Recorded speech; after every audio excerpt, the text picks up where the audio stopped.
popcorn and candy.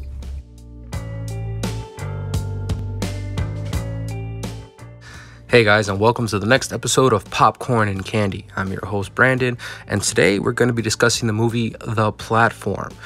This was a movie I saw last year right as the pandemic shut down the country, and I have to say it really surprised me at how this movie, which was already about a year old, made a really striking commentary on what was actually happening, not only on a global scale, but especially in this country. And I just wanted to go over some of my thoughts on it, and see if it might be something that interests you and get you to watch it as well. The premise of the film was definitely one that caught my attention. You have a giant prison, which is basically a tower. Each floor has two prisoners with a huge hole in it. Every day, a giant platform comes from the top floor and slowly comes down. Everyone has 2 minutes to eat as much as they want or can in those 2 minutes. But as you can probably guess, by the time this thing gets to the lower levels, there's not going to be much, if any, food left. So the prisoners at the top cells are going to be better off than those in the lower cells. Once the movie gets introduced, you find out that every month they are gassed and moved to a different floor. How each prisoner is assigned their floor is never exactly explained, but safe to say that it's a fair mix of good and bad, with the main character being on different levels where he has both an abundance to no food. So how does this play out, and how does this really make a commentary on what I mentioned with the pandemic? Our main character is a man named Goreng. He comes into this with very little knowledge as to what's going on. His cellmate is an older man who's been in the platform prison for some time. Now, what kind of confuses a bit is the fact that everyone seems to be there for different reasons. Our main character is there so that at the end of his sentence, he'll be able to get a degree. Meanwhile, the old man that is his roommate is one who is suffering a punishment for having killed somebody. So it's a large mixed bag of people who are there for very different reasons, either for personal benefit or for punishment. But it gets interesting.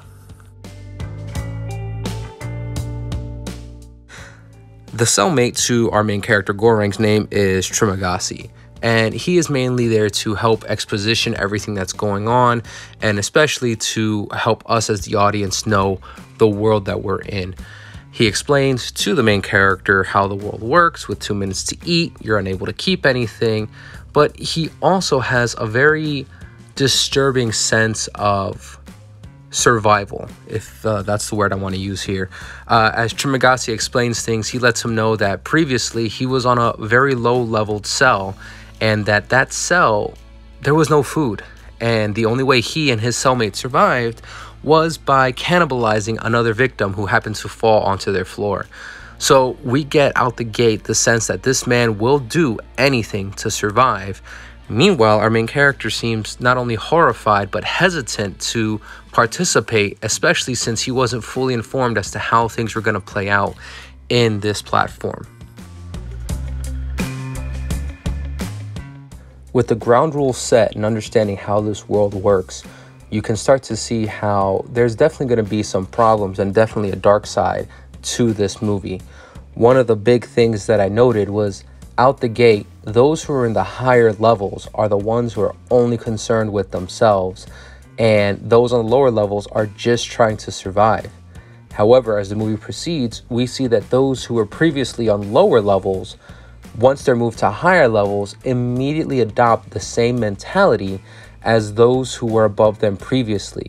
In other words, my survival is all that matters, and anyone beneath me can take what I give them. Now, how does this apply to the pandemic? A lot of people are going to remember how as soon as the lockdown happened, there was a huge shortage of basic food supplies. I mean, for the first time in my life, I'm at a supermarket where there's no meat, there's no toilet paper, and cleaning products, forget about it.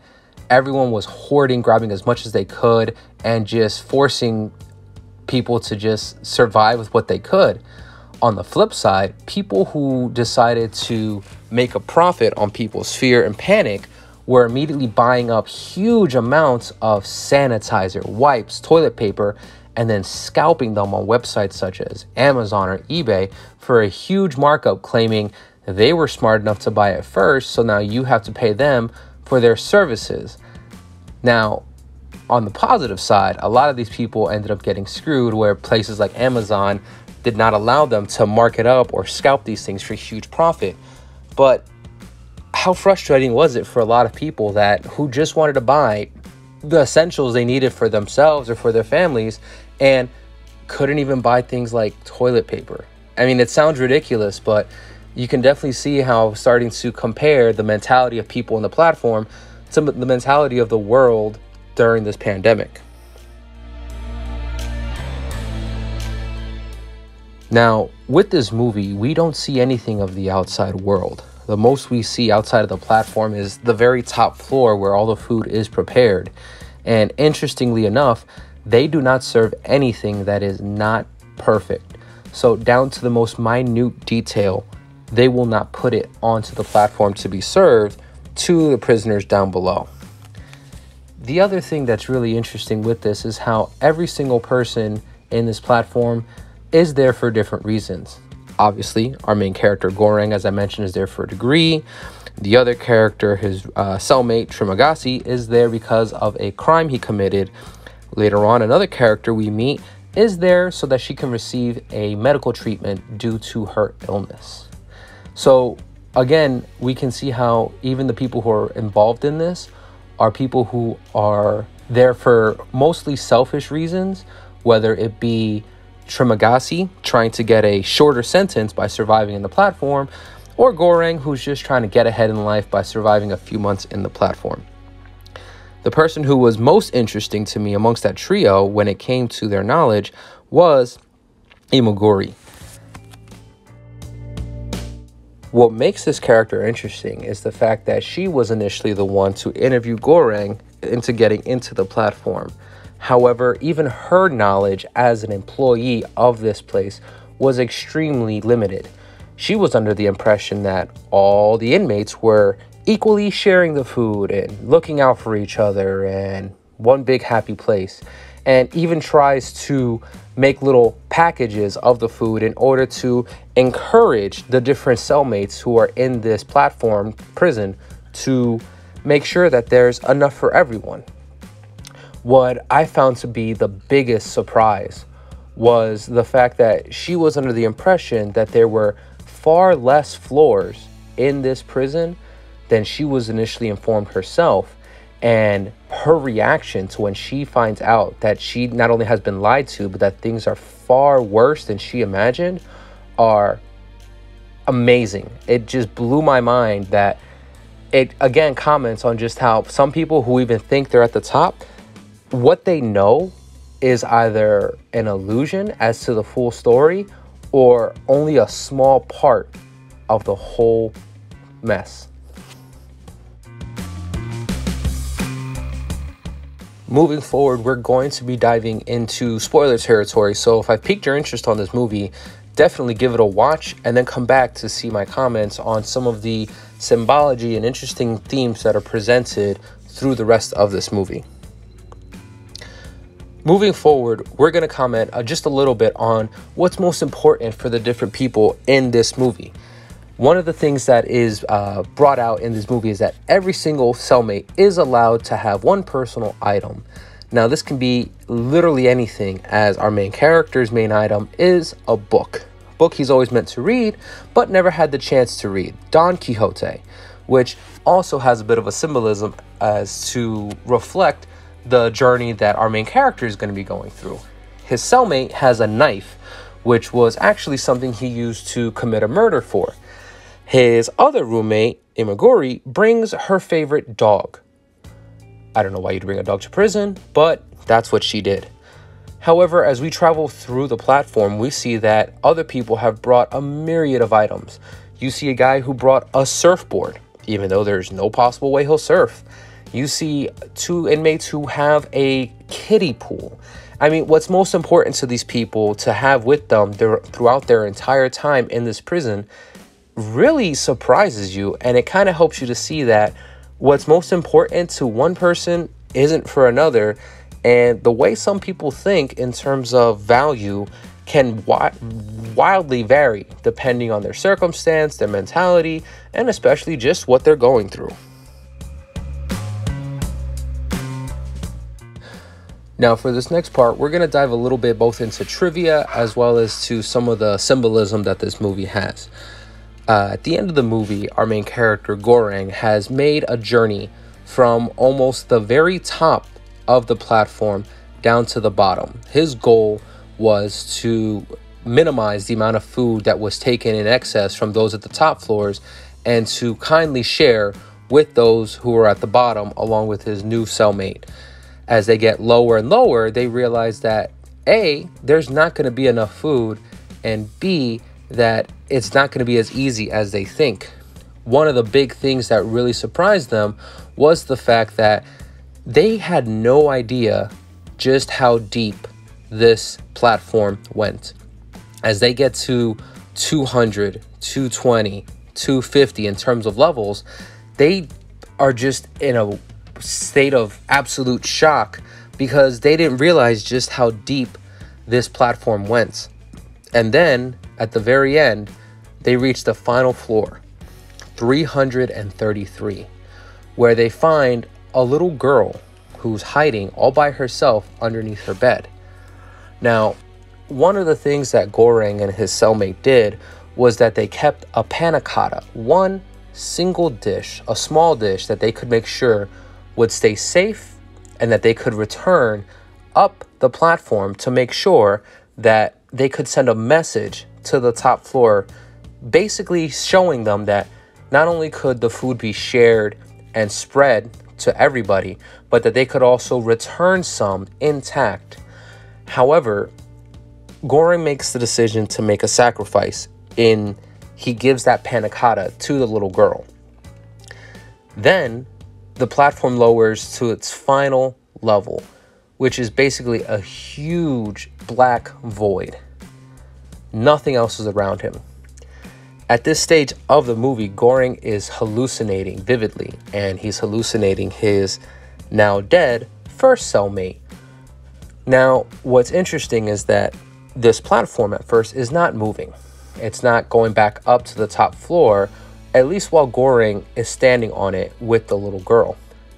However, when he gets off, he realizes that the little girl can be the message that is sent up to the top. In his final words to his imagined cellmate, he asks, will she succeed? And Goreng says, she's the message. So in other words, this little girl has survived the platform and is the response that they're sending up. Now, in terms of the symbolism, there's 2 cellmates per floor, and there's 333 floors. So basic math, there are 666 inmates, basically implying that this place is a literal hell that they are putting these people through. Now, another interesting kind of symbolism to relay that whole hell aspect is the famous poem Dante's Inferno, in which the floor numbers for the different levels of hell are inverted, in which the top floor is actually labeled as 1, and then it slowly goes down 2, 3, 4. And it's the same thing with the platform here. So we can also see how in Dante's Inferno, the worst punishments are in the lowest levels of hell. In the same way, the people who are suffering the most are the people who are at the very bottom levels, where literally no food is left. Their survival is based entirely on abandoning any moral they may have or any hope they have to survive and make it through the month so that they can hopefully go to a better level in the next one. Again, that also kind of relays the whole Dante's Inferno, because the main character of that has to travel through all 9 levels of hell before being able to then leave hell and go up into heaven. So we can definitely see how there's definitely some religious symbolism there. Another thing that I found interesting was with our main character, Goreng. Someone brought in who had a higher moral value. He was in there, yes, for somewhat selfish reasons, but he always did his best to stick to his morals and his credence. And one of the things that's noted is that his message is really not heard at first by many, similar to another religious figure, Jesus. What I found interesting was that Goreng decides at the very end to sacrifice himself to save the little girl and make her the message, similar to the death of Jesus, where he himself allows himself to die and his followers or his children are the ones who are able to continue the message.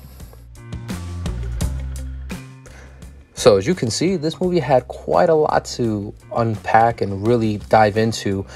One of the movies that during the pandemic, while watching with my wife, we definitely had a lot to talk about and just a lot of interesting points that were brought to light and made for a really interesting discussion. And I hope that it's given you something to think about as well.